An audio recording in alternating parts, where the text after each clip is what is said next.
talking to you today from the Volvo, because maybe somewhat stupidly I'm going to take it, use it as a daily today. I'm going to go deliver a parcel, I'm going to go drive to the workshop, whatever. It's cold, it's noisy, it's nearly fucking Christmas. It's not the not usually the wisest car to be driving like this, but fuck it. A lot of people look at this car, I don't think anything of it, but it's quite a head turner for a shit old Volvo.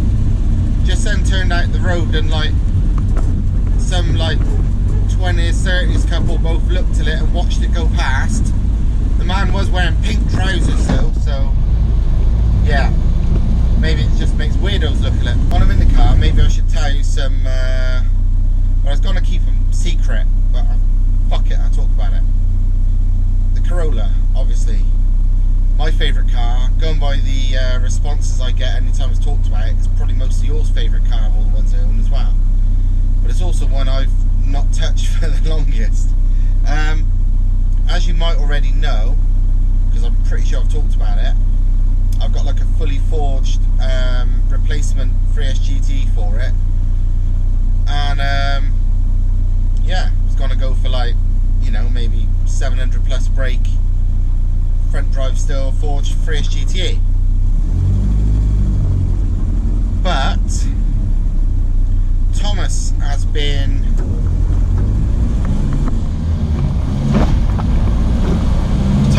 trying to convince me to go four-wheel drive.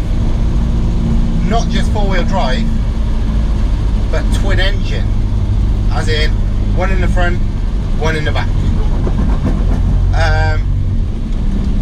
I've always loved that idea for cars, but I've never done it.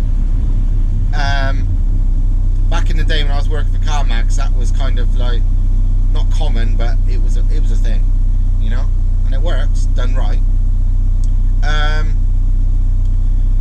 More than that, one thing I've always been funny about with that is it can be tricky to get the gear changes synchronized, and if you ain't got fast gear changes, you ain't going fast, no matter how fast your car is, which was always a problem with a lot of these twin engine cars. But Thomas's idea involves running twin DSG boxes, so flappy paddles and no clutch, and that would be fucking mental. Proper mental, proper fast, you know, even if the engines were 500 brake each, you know, 1000 brake, four-wheel drive, maybe 1100 kilos DSG, it would be a fucking monster. Thomas is super keen for me to do that. I'd love to, but Thomas said, yeah, it's cheap, and yeah, our plan, I'm not going to go to every detail, but the plan is, all things considered, for a 1000 horsepower, twin engine, four-wheel drive, DSG, amazing car. It is cheap, but still a lot of money, and I don't really know if I can, well, I can afford it, but it's how long it takes to finish because of the money. Whereas you know, cheaper and maybe a bit less good, but on the road, you know, early next year, sounds a lot more appealing to me. So I'm still very tempted to go single 3S GT in the front wheel drive, 700 brake, a lot more grip than I had last time, and obviously lighter than, you know, it'll be about 1080 kilos, 1060 kilos like it was last time. So I'm not sure. I honestly think that the twin engine job will spiral out of control and not end up on the road fucking this year, you know, or next year, you know. I want it on the road early 2021, not fucking 2022. So Yeah, I'm in two minds about that. I know it's crazy, but when you got to pay for it, and part of the problem is a lot of this work, as you can imagine, to be twin engine, it's fucking beyond me. It's something that I would need Thomas to do, and that's a lot of his time, which realistically I'm not going to fucking expect him to do it for free. So that's a lot of his money, and I don't think it's a good idea. As much as it's my fucking dream vehicle, I don't think it's realistic. So I honestly think, like, the Toyota equivalent of, you know, boosted boy Civic sort of thing, 700 brake, front wheel drive, surprising amount of traction, fucking rinse everybody. It's nearly always roll and start races, or races I can win from a roll, even if it is a standard start, that I'm into anyway. I'm not a real fucking quarter-mile drag racer. I like half-mile, standing mile, roll and start on the street, you know, whatever. So, I don't know. Yeah, of course it'd be fun to be able to do 0 to 60 in fucking 2 seconds and 8-second quarter miles on road tyres, but it's money and time. So, anyway, I'm here at the post office, so I'm going to drop this box. Here's another bit of secret info that I've never really talked about before. Anyone who's known of me for a long time knows I had the old Sexy Knights RX7. I imported it from Japan. I owned it for nearly 10 years.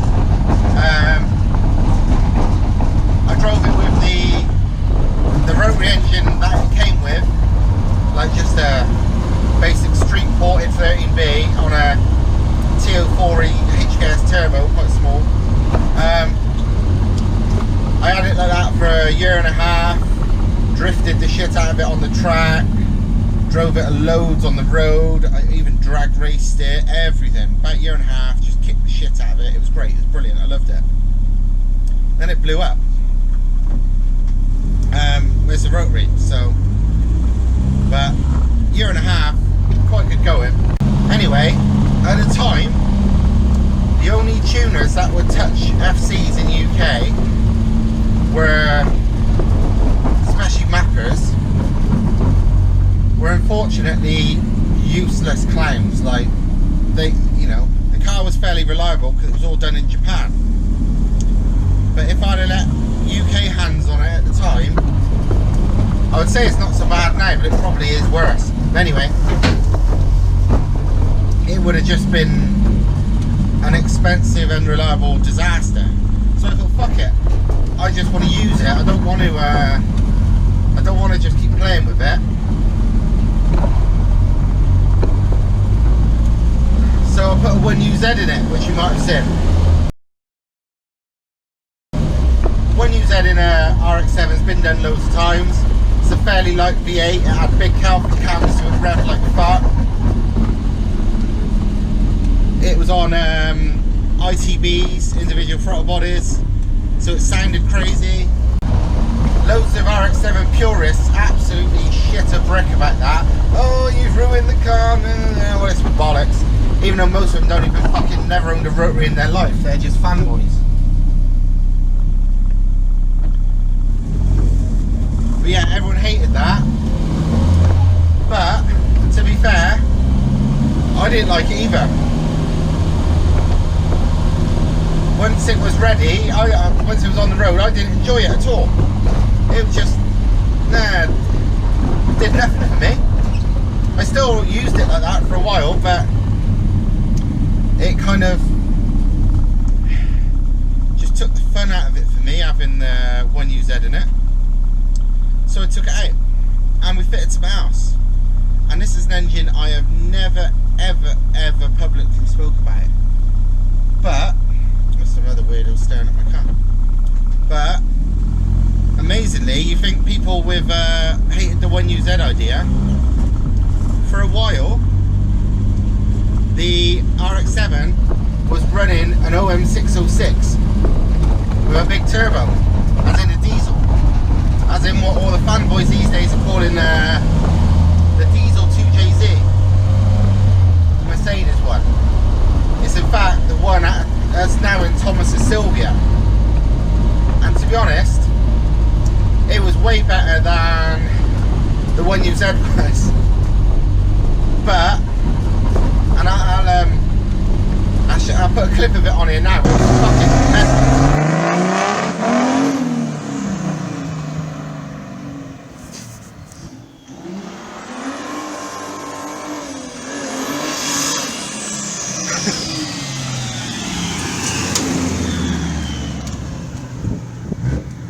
That sounds fucking crazy, doesn't it?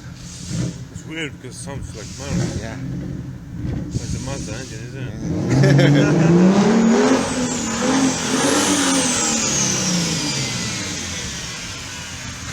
But it wasn't a rotary, and I fucking love rotaries.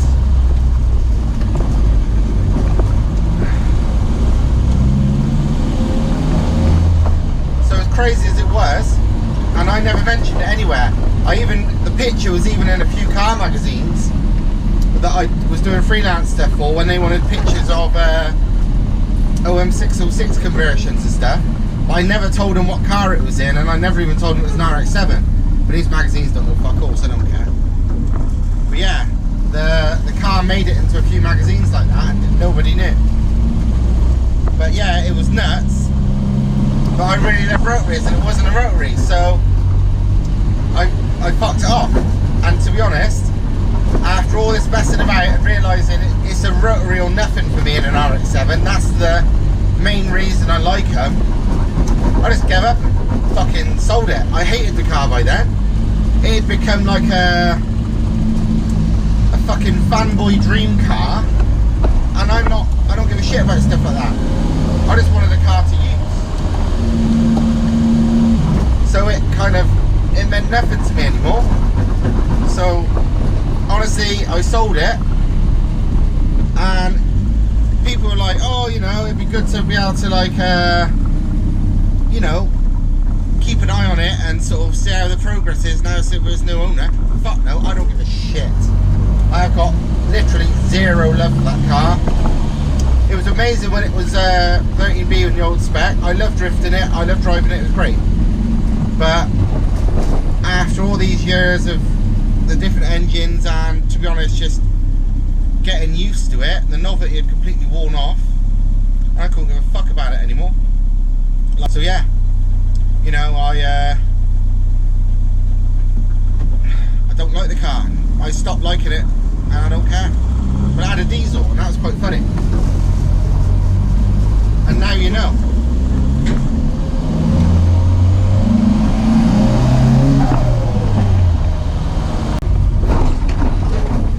The only real reason, to me at least, the RX7 feels special and fun is the rotary engine, not the car itself.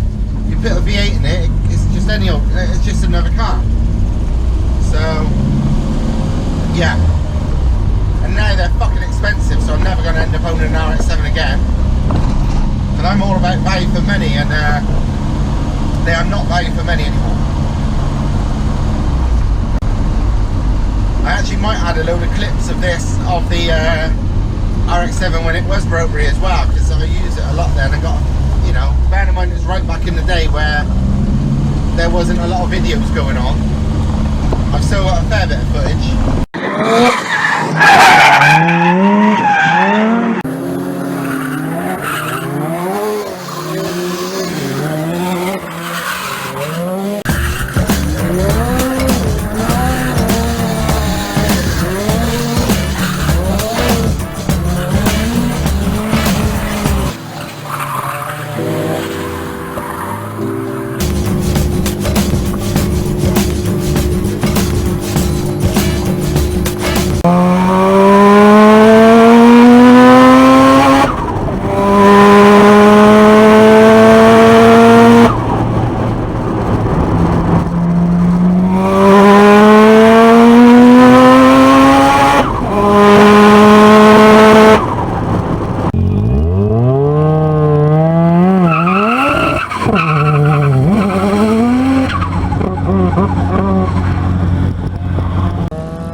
the next day. Another evening working on a Volvo, and it's time to change that turbo, because just like the last one, I've killed it. To be honest, I'm not surprised. They're kind of disposable for the way I use it. I think these are rated to like 1.7 bar or something, and I'm running like 2.2 bar. And honestly, they're Chinese 100 quid turbos. This one and the original one I've blown were both used as well. They wasn't brand new. So, you know, I'm not at all pissed off. It just blew on the way home, and I was ragging it when it blew out. And I drove it all the way back, and then drove it all the way back here today. It's done 40 miles on no boost, but it wasn't smoking or doing anything dodgy, so I didn't care. But for the first time, turbo number 3 is actually a brand new one. It's still a Chinese special, exactly the same spec, so I can just swap it over. But wonder if this one lasts a lot better, because both of the previous have been very second-hand. This one, you know, they both came with a car. It's not like I bought them second-hand. I didn't dash when they're 100 quid new. So I will check I'll make a note of the miles on this one and see how long it lasts, because maybe it'll, you know, maybe it'll last forever, maybe it'll die in no time. So yeah, I better start taking it apart and we'll see what the damage is. Right, that's the turbo off. Wow, the core in the front section. I'm gonna leave the turbo housing on because it just makes my life easier. So that's off, and this is what I just took off. Let's put the light on, might be able to see it a bit better. I don't know, actually it's so bright.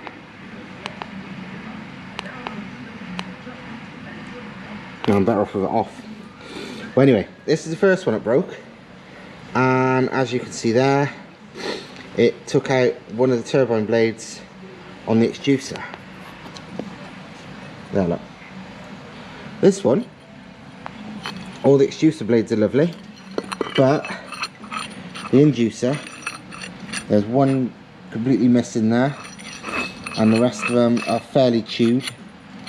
I don't know if it's from heat or the foreign object damage of this one chewing up the rest, or a mixture of both. But considering I'm pushing them to like 2.2 bar and only rated to, you know, 1.7, and the 99 quid Chinese things, and these were both second hand, I can't really complain. So I'm going to chuck the new one on, and yeah, hope for the best. Shiny new one, exactly the same spec as the old ones. So all I'm going to do, I'm going to remove, I bought one deliberately without the back plate and wastegate, you know, actuator on it, because it saved about a tenner and I don't need them. So I'm going to unbolt this and keep that as a spare, and bolt it straight to the housing that's already on there, because, well, saves time and effort, and there's no reason, because obviously the one that's on there is ported. These I'd have to port them again, so no thanks. So I'm going to take that off, keep that as a spare, chuck the rest of it on there. Happy days. They have actually got different markings on them.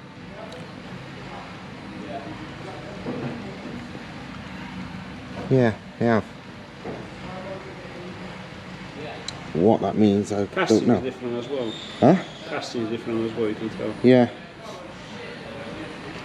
Right, just comparing the 3 turbos, and while they're clearly the same, you know, based on the same turbo, which is like a TO4E 57 trim, I think, they're actually not the same.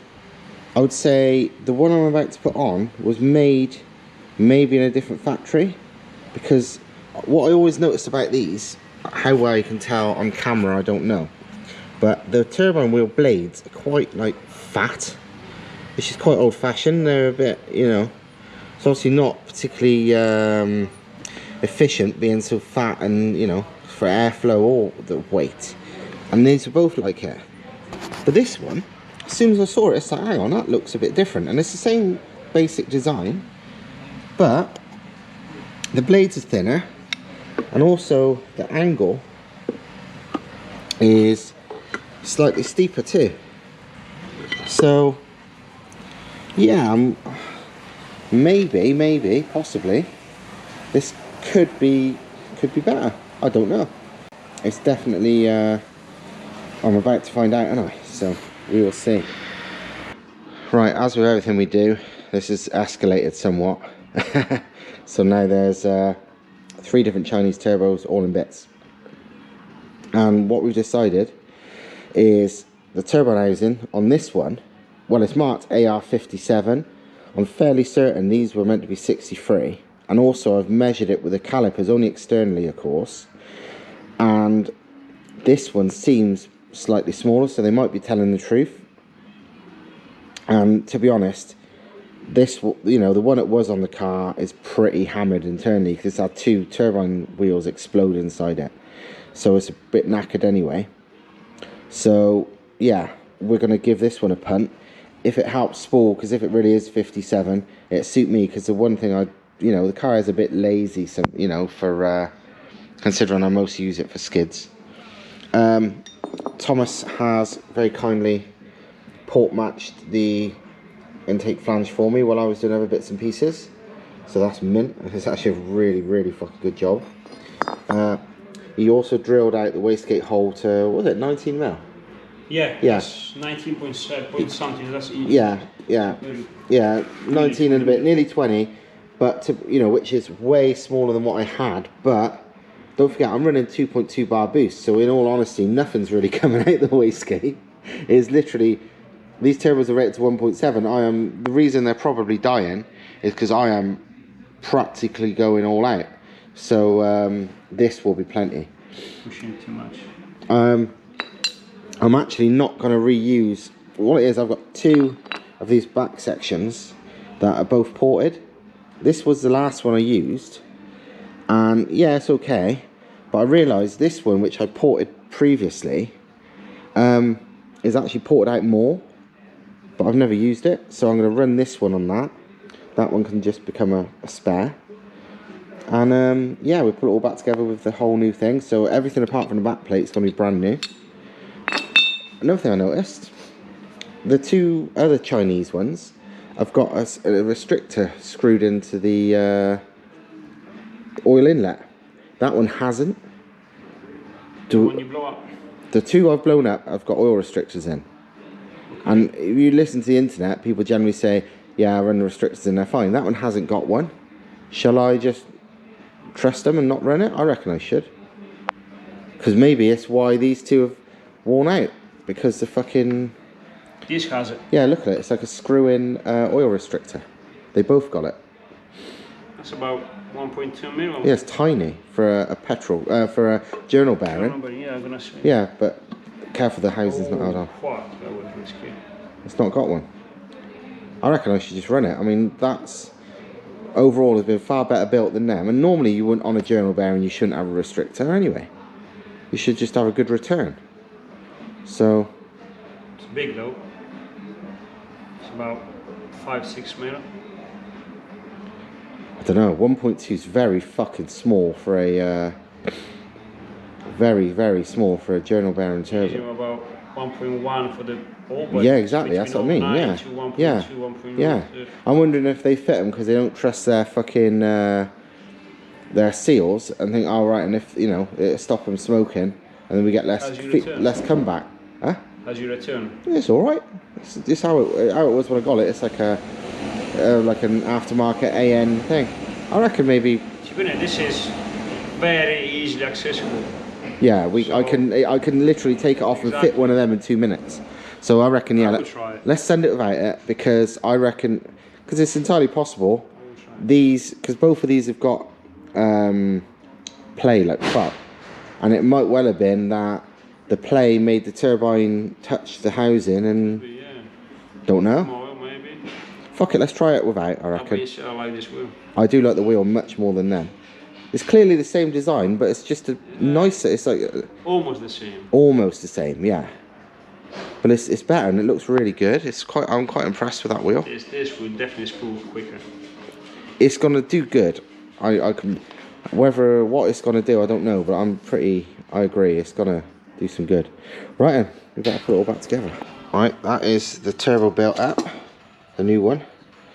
and I'm fairly confident it's going to be better. And I'm also more confident than before that this housing really is a 57 versus a 63, because when I just had to put the actuator back on, I had to wind it right in to get back to half a hole of preload. It was literally at its original position.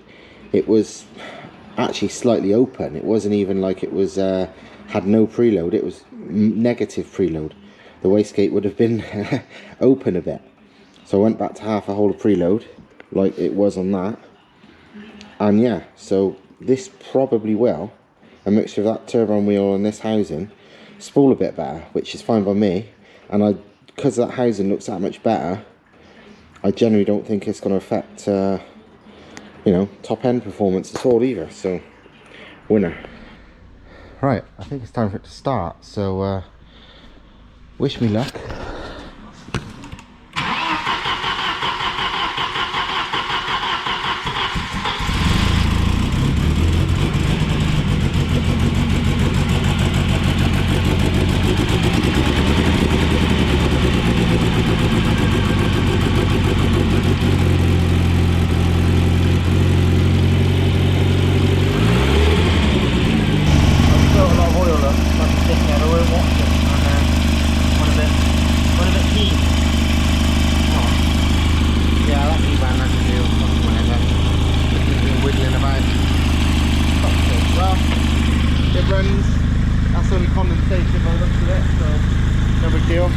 Let it warm up, put the bumper on, pop off.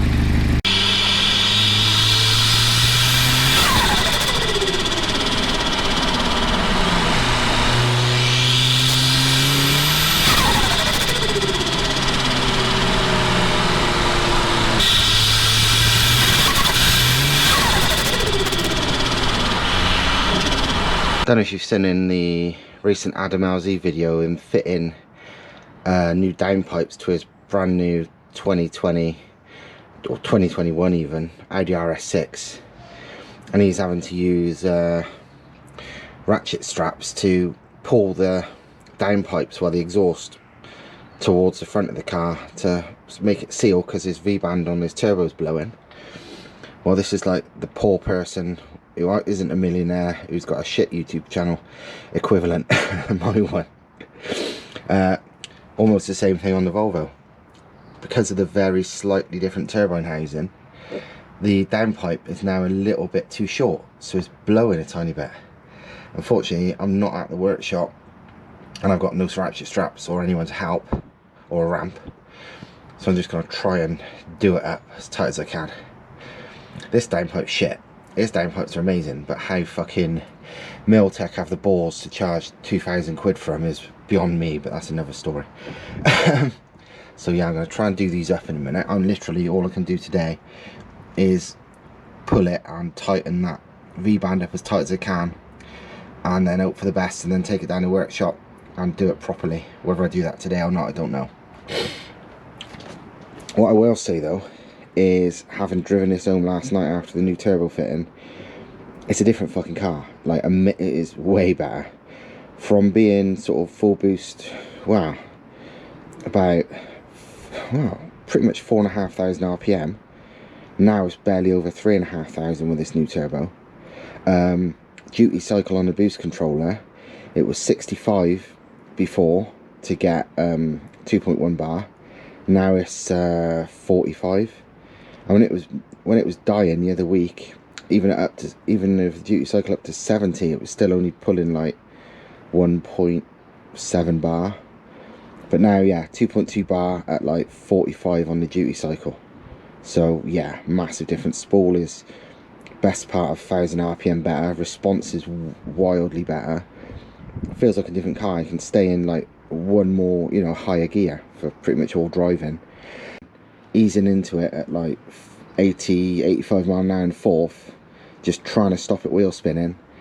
Easing into it, as soon as I put my foot down properly, it hit full boost and spun the wheels in fourth at 85. And yeah, it's fair to say, I was in a dead straight line, but it's fair to say I nearly shit myself, because just I weren't expecting it. So yeah, it's pretty fucking spicy now. So I'm going to try and fix that, and well, hopefully get some more rips, because I just want to drive it loads now. What I will say though is clearly not all of these Chinese turbos are the same. Do you know what I mean? I thought they was all the same old shit, but this is a max speed in rods version, and like we've shown with the turbine wheel and whatever, this one, despite looking identical, and even the turbine wheel being the same basic design like we've shown in the video already, is wildly better. Yeah, that much better that I'm actually kind of fancy emailing Max Speed and Rods and saying, mate, fair play. Because as much as I think most tuners are fucking shite, for somebody to actually do something that's good, to make something better than expected, I got a lot of respect for that. And bear in mind, you know, no one's pretending Max Speed and Rods isn't just a cheap eBay, Chinese, whatever company, but they're clearly trying to make themselves, you know, kind of good. Well, I mean, everyone knows their rods are happy doing sort of 500 brake on a 4-cylinder, for, you know, and that's amazing for 200 quid rods. But it looks like their turbos are pretty bloody good too, because this pisses the other two, which again were both generic turbos of this exact same spec, but as I shown by the video and the performance since, they ain't the same. The turbine wheels are better design, and overall it's just built better, and the difference is way better than I expected. So fucking fair play to them. You know, everyone's got to start somewhere, and they look like they're trying to make themselves into something better than people know them as. They're not advertising nothing, because nobody would believe adverts, but they're doing it in proof of the products, I suppose. I mean, I heard that they was tapping at Richard Holdner and saying, you know, do you want to test some of our turbos? And that kind of shows a bit of confidence, because he's just going to ramp them on the dyno, and if they're shit, he'll say they're shit. So yeah, and I'm fucking well impressed with this. Surprised, but very fucking impressed. But yeah, that's enough for this. Hope this is enlighten you a bit, and there'll be a lot more actiony stuff with the Volvo soon, because I ain't gonna want to stop driving it now. It's a fucking weapon. I mean, it always was a weapon, but now it's just so much more responsive on the same turbo. So it's great fun. Alright, see you later.